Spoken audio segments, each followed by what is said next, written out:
പുരുഷന്മാരിൽ വളരെ സാധാരണവും എന്നാൽ ശ്രദ്ധിക്കേണ്ടതുമായ ഒരു ആരോഗ്യ പ്രശ്നമാണ് BPH അഥവാ ബിനൈൻ പ്രോസ്റ്റാറ്റിക് ഹൈപ്പോപ്ലാസിയ. ഇതിനെക്കുറിച്ച് ഇന്ന് നമ്മളോട് സംസാരിക്കുന്നു കോട്ടയം SH മെഡിക്കൽ സെന്ററിലെ consultant urologist doctor Atul Krishna. Doctor, ശസ്ത്രക്രിയ മാത്രമാണോ BPH-നുള്ള ഒരേ ഒരു ചികിത്സാ മാർഗം? BPH-ന് നമുക്ക് ട്രീറ്റ്മെന്റ് രണ്ടായിട്ട് വേർതിരിക്കാം: മെഡിക്കൽ മാനേജ്മെന്റും സർജിക്കൽ മാനേജ്മെന്റ്. മെഡിക്കൽ മാനേജ്മെന്റിൽ നമുക്ക് ടാബ്ലറ്റ്സ് എടുത്തിട്ട് നമുക്ക് ഈ സിംറ്റംസ് അണ്ടർ കൺട്രോൾ വെക്കാനും ഗ്ലാൻഡിന്റെ സൈസ് ഒന്ന് നമുക്ക് ഒരു 15-20% റെഡ്യൂസ് ചെയ്ത് ഷ്രിങ്ക് ചെയ്യാനുള്ള മെഡിസിൻസ് ആണ് നമ്മൾ സാധാരണ മെഡിക്കൽ മാനേജ്മെന്റിൽ കൊടുക്കുക. ഇത് വളരെ ആശ്വാസകരമായിട്ട് അവർക്ക് യൂറിൻ പാസ് ചെയ്യാനും മൂത്രത്തിൽ ബ്ലഡ് കാണുന്ന ബുദ്ധിമുട്ടുണ്ടെങ്കിൽ അതെല്ലാം കുറഞ്ഞു വരികയും സാധാരണ മെഡിസിൻസ് എടുക്കുമ്പോൾ കാണാറ്. എന്നാൽ വളരെ ചുരുക്കം ആൾക്കാർക്ക് മെഡിസിൻസ് എടുത്താലും ഈ ബുദ്ധിമുട്ടുകൾ മാറാതെ പ്രയാസങ്ങളും കോംപ്ലിക്കേഷൻസിലോട്ട് പോകുന്ന കേസിലാണ് നമ്മൾ സർജിക്കൽ ഓപ്ഷൻസ് അഡ്വൈസ് ചെയ്യുന്നത്. ഡോക്ടർ, BPH-ഉം UTI-യും തമ്മിലുള്ള ഒരു വ്യത്യാസം എന്താണ്?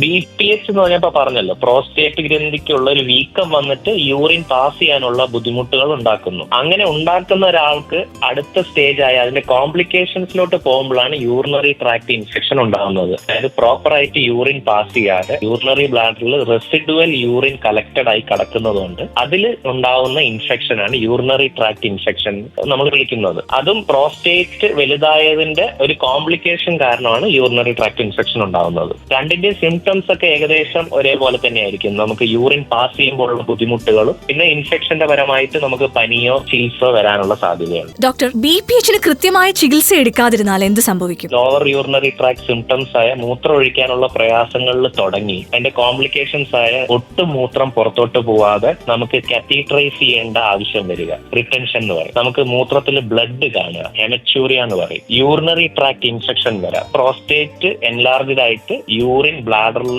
റെസിഡുവൽ ആയിട്ട് കിടക്കുന്നത് കൊണ്ട് കാരണം വരുന്ന യൂറിനറി ട്രാക്ട് ഇൻഫെക്ഷൻ വരാം, പ്രോസ്റ്റേറ്റൈറ്റിസ് വരാം. അപ്പൊ എന്നീ കോംപ്ലിക്കേഷൻസ് ആണ് നമ്മൾ നോർമലി പ്രോസ്റ്റേറ്റ് ട്രീറ്റ് ചെയ്യാതെ പോയി കഴിഞ്ഞാൽ കാണാറ്. ഇതല്ലാതെ നമുക്ക് പ്രോസ്റ്റേറ്റ് കാരണവും നമുക്ക് മൂത്രസഞ്ചിയിൽ കല്ല് വരാനുള്ള സാധ്യതയുണ്ട്. അത് ദീർഘനാൾ ട്രീറ്റ് ചെയ്യാതെ പോകുന്ന പ്രോസ്റ്റേറ്റിലേക്കാണ് നമ്മൾ കാണാറ്. ഡോക്ടർ, BPH-ഉം UTI-യും തമ്മിലുള്ള ഒരു വ്യത്യാസം എന്താണ്?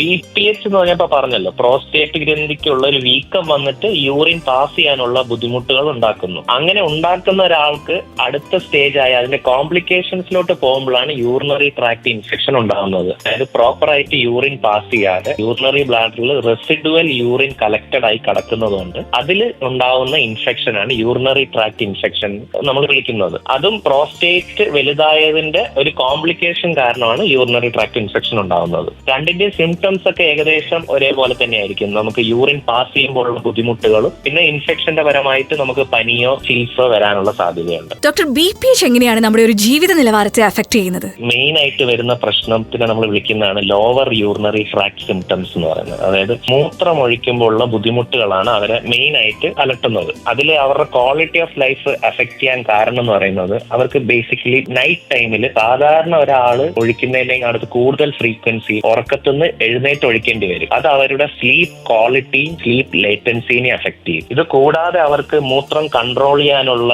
അർജൻസി എന്ന് പറയും. ആ അർജ് വന്നു കഴിഞ്ഞാൽ അവർക്ക് പെട്ടെന്ന് തന്നെ യൂറിനേറ്റ് ചെയ്യണം എന്നുള്ളൊരു ഫീല് വരും. യൂറിൻ പാസ് ചെയ്യാനുള്ള സംബന്ധിച്ചുള്ള ലോവർ യൂറിനറി ട്രാക്ട് സിംറ്റംസുകൾ കൊണ്ട് അവർക്ക് അവരുടെ ക്വാളിറ്റി ഓഫ് ലൈഫിൽ നല്ല രീതിയിൽ അഫക്ട് ചെയ്യാം. ഡോക്ടർ, BPH-ഉം UTI-യും തമ്മിലുള്ള ഒരു വ്യത്യാസം എന്താണ്?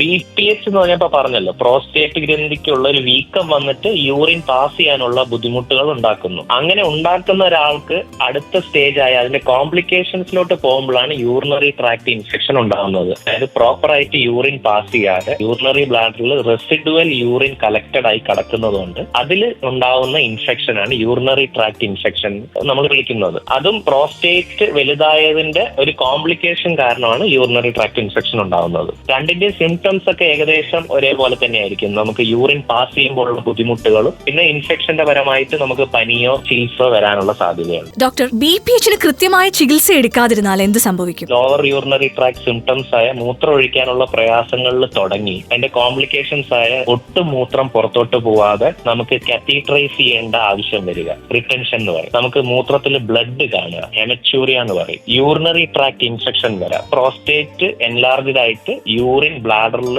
റെസിഡുവൽ ആയിട്ട് കിടക്കുന്നത് കൊണ്ട് കാരണം വരുന്ന യൂറിനറി ട്രാക്ട് ഇൻഫെക്ഷൻ വരാം, പ്രോസ്റ്റേറ്റൈറ്റിസ് വരാം. അപ്പൊ എന്നീ കോംപ്ലിക്കേഷൻസ് ആണ് നമ്മൾ നോർമലി പ്രോസ്റ്റേറ്റ് ട്രീറ്റ് ചെയ്യാതെ പോയി കഴിഞ്ഞാൽ കാണാറ്. ഇതല്ലാതെ നമുക്ക് നമുക്ക് പ്രോസ്റ്റേറ്റ് കാരണവും നമുക്ക് മൂത്രസഞ്ചിയിൽ കല്ല് വരാനുള്ള സാധ്യതയുണ്ട്. അത് ദീർഘനാൾ ട്രീറ്റ് ചെയ്യാതെ പോകുന്ന പ്രോസ്റ്റേറ്റിലൊക്കെയാണ് നമ്മൾ കാണാറ്. പ്രോസ്ട്രേറ്റ് ആരോഗ്യവുമായി ബന്ധപ്പെട്ട് പൊതുജന താൽപര്യാർത്ഥം